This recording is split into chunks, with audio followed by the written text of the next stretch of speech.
India தாக்குதல் நடத்திய மறுநாள் பாகிஸ்தானில் சேதமடைந்த பகுதிகளின் வீடியோ வெளியாகியுள்ளது.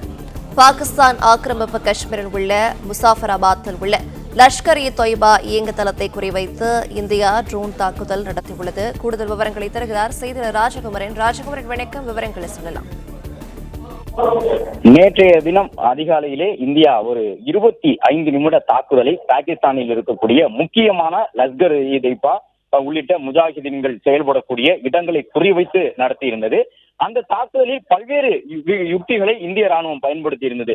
ஒரு சில பகுதிகளை குறிவைக்கும் பொழுது இந்திய எல்லைக்குள் இருந்தே ரஃபேல் மூலமாக ஏவுகணைகளை ஏவி பல கிலோமீட்டர் தூரத்திற்கு சென்று மிகச்சரியாக எந்த கட்டடத்தை இலக்கு வைத்தார்களோ அந்த கட்டடத்தில் விழுந்து வெடித்து சிதறியது. அங்கே இருந்த பயங்கரவாதிகளை ஒட்டுமொத்தமாக உயிர் மடிய செய்திருந்தது.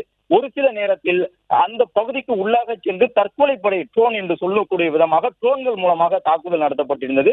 ஒரு சில கட்டடங்களை குறிவைத்து குண்டுகள் வீசப்பட்டு தாக்குதல் நடத்தப்பட்டிருந்தது. இவ்வாறு 3 வகையான யுக்திகளை பயன்படுத்தி இந்திய ராணுவம் பயங்கரவாதிகளின் முகாம்களை நேற்று பாகிஸ்தானில் அழித்து ஒழித்திருந்தது.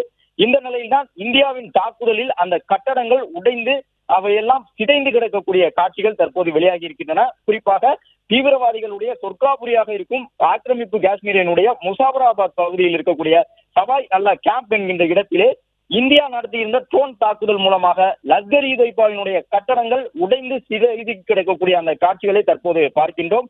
நேற்று அதிகாலை ட்ரோன் மூலமாக இந்த சவாய் அல்லா கேம்ப் மீது இந்தியா தாக்குதல் நடத்தியிருந்தது.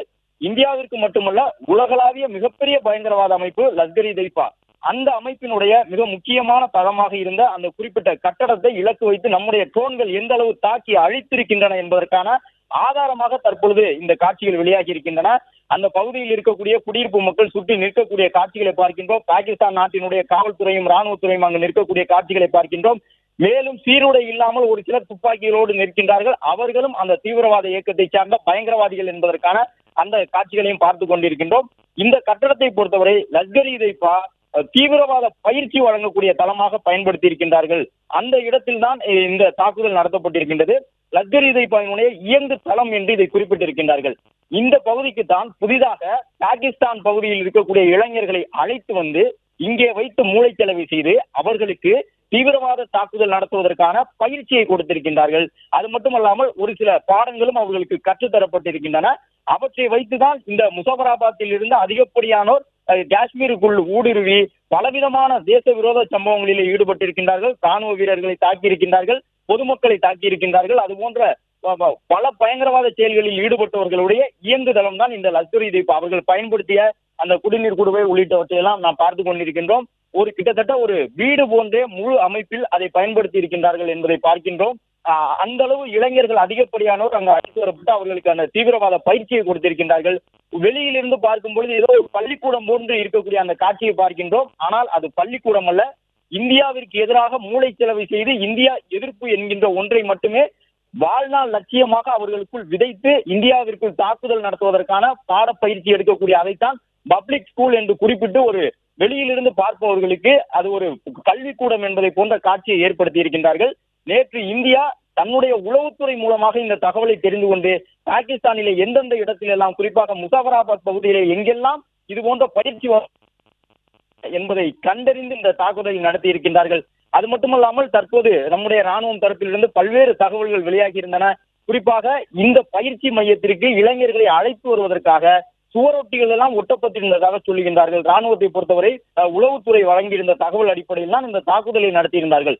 பாகிஸ்தானிலே பல இடங்களிலே இதுபோன்று தீவிரவாத பயிற்சி வழங்குவதற்கான நோட்டீஸ் ஒட்டப்பட்டு இளைஞர்களுக்கு அழைப்பு விடுக்கப்பட்டிருக்கின்றது. அதையெல்லாம் நம்முடைய உளவு அமைப்பான ரா கண்காணித்து இந்த நோட்டீஸில் இருக்கக்கூடிய முகவரி எங்கே பயிற்சி அளிக்கின்றார்கள் என்பதை அங்கே இருக்கக்கூடிய தங்களுடைய உளவு நபர்களை பயன்படுத்தி உளவு தகவல்களை சேகரித்து அந்த கட்டடத்தினுடைய வரைபடத்தை உருவாக்கி அதன் பிறகு செயற்கைக்கோள் படத்துடன் அதை ஒப்பிட்டு அந்த கட்டடத்திற்குள் அதிகப்படியான இளைஞர்கள் எப்போது இருப்பார்கள், அந்த தீவிரவாத எண்ணம் கொண்ட மூளைச்சலவை செய்யப்பட்ட இளைஞர்கள் பாடப்பயிற்சி பெறுவதற்காக இந்த பப்ளிக் ஸ்கூல் என்று வெளியில் குறிப்பிடப்பட்டிருக்கக்கூடிய கட்டடத்திற்குள்ளே எப்போது அதிகப்படியாக இருப்பார்கள் என்பதையெல்லாம் கண்டறிந்துதான் 15 நாட்கள் காத்திருந்து இந்த தாக்குதலை நடத்தி இருக்கின்றார்கள். அந்த அதாவது பைசரோன் பகுதியிலே காஷ்மீரிலே தாக்குதல் நடந்தவுடன் ஒட்டுமொத்த தீவிரவாதிகளும் பயங்கரவாத பயிற்சியில் இருந்த இளைஞர்களும் அந்த இடத்தை விட்டு அகன்று வெளியில் சென்று விட்டார்கள். 15 நாட்கள் வரை ஏன் தாக்குதலுக்கு தாமதமானது என்றால் உளவுத்துறை கண்கொத்தி பாம்பாக காத்திருந்து வெளியில் சென்ற அந்த தீவிரவாதிகள் எப்போது மீண்டும் அந்த இடத்திற்கு வருவார்கள் என்று காத்திருந்து கிட்டத்தட்ட 10-15 நாட்களுக்கு பிறகு தங்களுடைய இருப்பிடத்திற்கு பயங்கரவாதிகள் திரும்பி விட்டார்கள் என்பதை கண்டறிந்துதான் நேற்று நள்ளிரவு நேரத்திலே திடீர் என்று அடுத்தடுத்து ஏவுகணைகளை வீசி 25 நிமிடங்களில் 24 வலிமை வாய்ந்த ஏவுகணைகள் சுக்குநூறாக சிதைத்து வீசி இருக்கின்றது. நாம் பார்க்கக்கூடிய இந்த கட்டடம் லஷ்கர்-இ தொய்பாவினுடைய கட்டடம். இந்தியாவில் அப்பாவி மக்களை 300க்கும் மேற்பட்டவர்களை தீவிரவாத தாக்குதல் மூலமாக கடந்த 20 ஆண்டுகளில் கொலை செய்ய காரணமாக இருந்த கட்டடங்களில் ஒன்று.